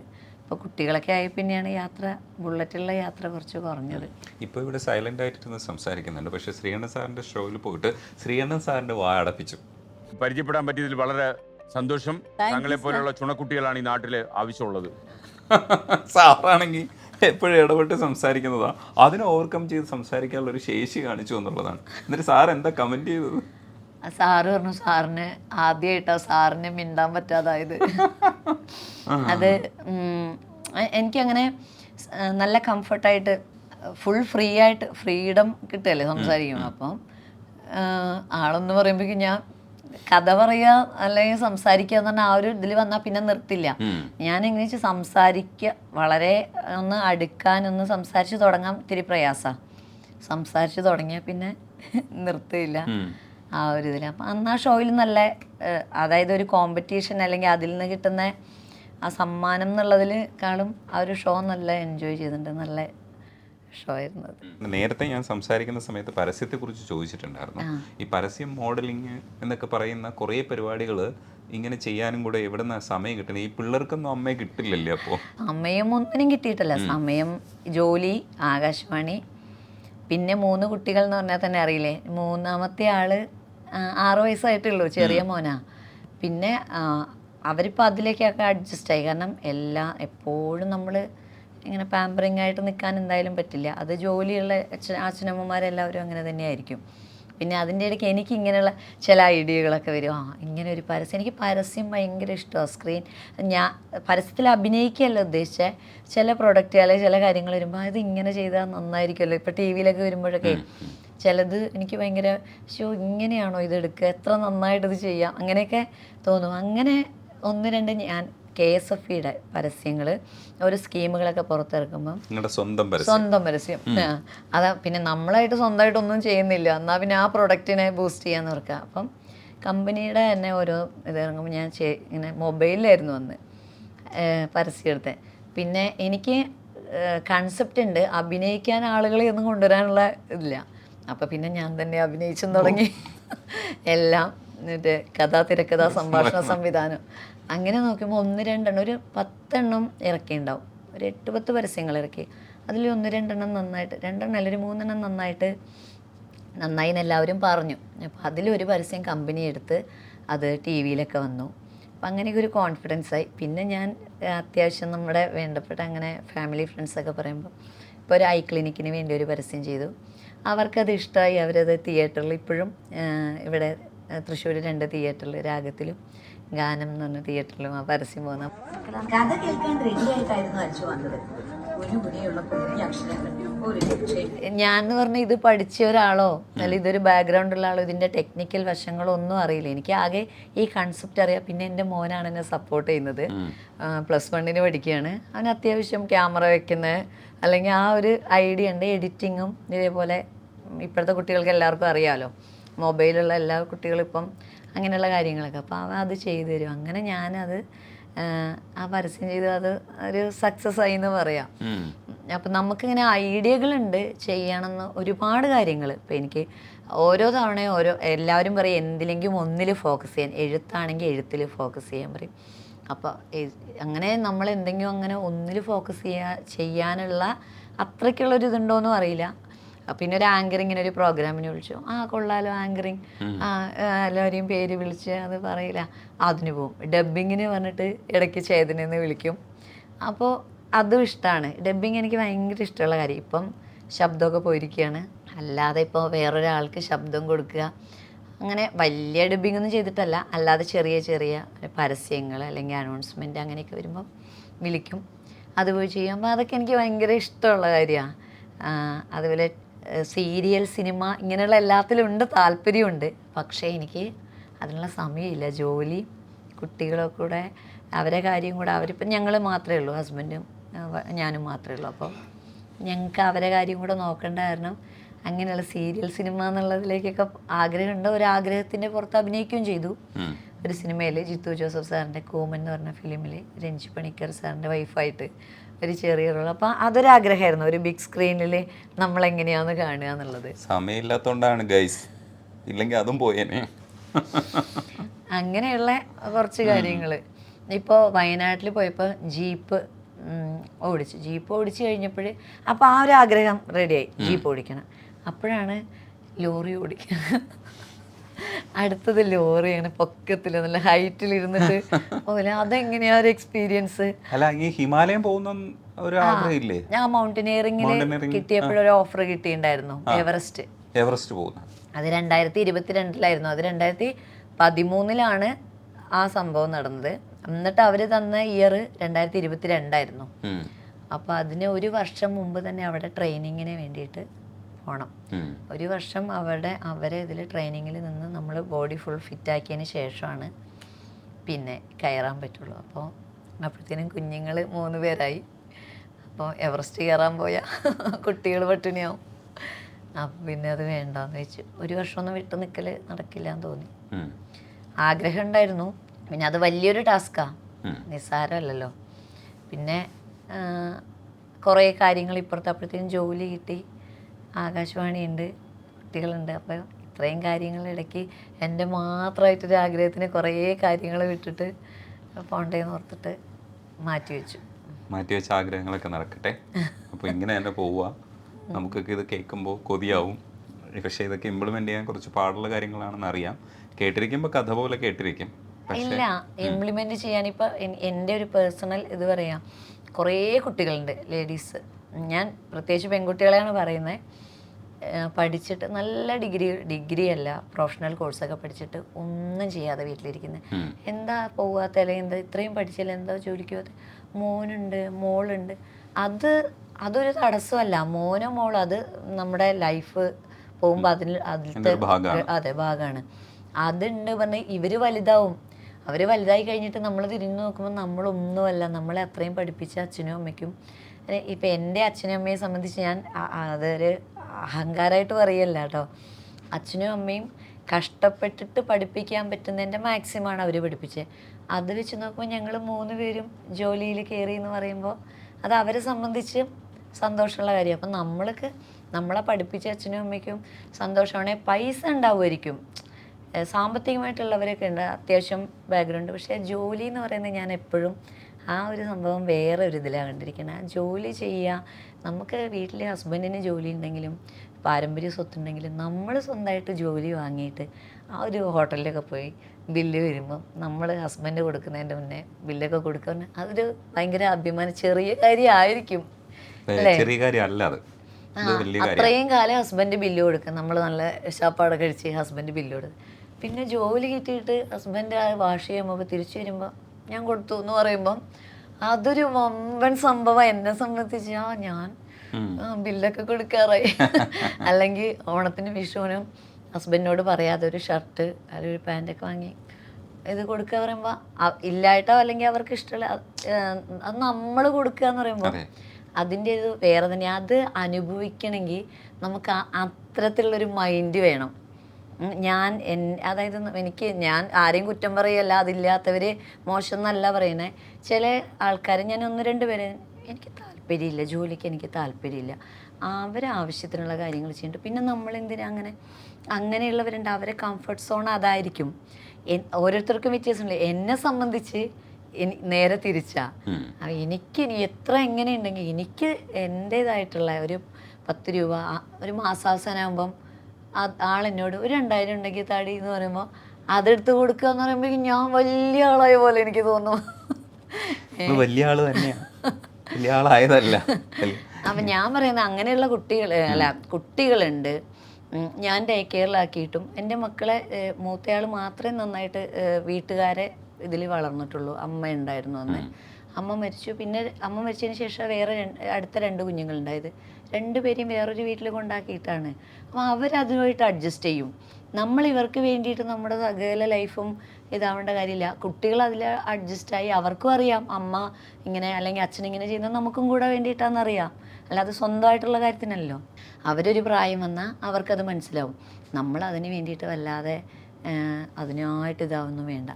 പിന്നെ ഇങ്ങനെ പഠിച്ചിട്ടുണ്ടെങ്കിൽ ആ പഠിച്ചത് വെച്ച് കിട്ടാവുന്ന ചെറിയ ജോലിയെങ്കിലും അത് ചെയ്യണം എന്നാണ് എൻ്റെ അഭിപ്രായം. അല്ലാതെ നിസ്സാര കാര്യം പറഞ്ഞ് നമ്മൾ ഇത്രയും മെനക്കെട്ട് കോളേജിലും സ്കൂളിലും പോയി പഠിച്ചിട്ട് വീട്ടിലിരുന്ന് സിനിമ കാണാനോ വീട്ടിലിരുന്ന് ഫുൾ ടൈം ഉറങ്ങാനോ ഒക്കെ ആണെങ്കിൽ നമ്മൾ അത്ര കഷ്ടപ്പെടണ്ടല്ലോ.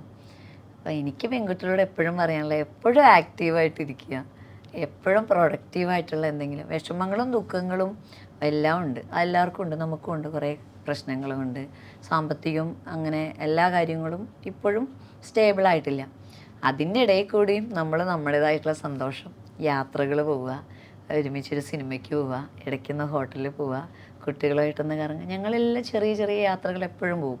ഫേസ്ബുക്കിൽ എന്നിട്ട് ഇങ്ങനെ എപ്പോഴും യാത്രകളൊക്കെ ഇടും. അപ്പോൾ പറയും ഫുൾ ടൈം ജോലിക്കൊന്നും പോകാറില്ലേ. ഞങ്ങൾ പോകുന്ന ഒരിക്കലും ഇൻ്റർനാഷണൽ ട്രിപ്പോ ഒന്നുമല്ല, കേരളത്തിന് പുറത്തു പോലും ആയിരിക്കില്ല. പക്ഷെ ചെറിയ ഒരു 2 ദിവസം അല്ലെങ്കിൽ 1 ദിവസം ഒരു അവധി കിട്ടുമ്പോൾ ചെറിയ യാത്രകളൊക്കെ പോവുക. അതൊക്കെ തന്നെയല്ലേ ഉള്ളൂ, അല്ലാതെ വയസ്സായിട്ട് ആഘോഷിക്കാന്ന് വെച്ചാൽ നടക്കില്ല. അപ്പോൾ ഇത്തരം ചെറിയ ടാസ്കുകളും വലിയ ടാസ്കുകളുമായിട്ട് മുന്നോട്ട് പോവുക. എന്തായാലും സംസാരിക്കാൻ കഴിഞ്ഞാൽ ഭയങ്കര നന്ദി. Thank you. ഞാനും തിരിച്ച് നന്ദി പറയണു. ഇന്റർവ്യൂ ചെയ്യപ്പെടുന്ന വിധത്തിലുള്ള ഒരാളായിട്ടില്ല, എന്നിട്ടും എന്നെ സെലക്ട് ചെയ്തതിന് ഞാനാണ് നന്ദി പറയേണ്ടത്. അതെ, നമുക്ക് പരസ്പരം നന്ദി പറയാം മറ്റൊരു അവസരത്തിൽ. Thank you. Okay, thank you.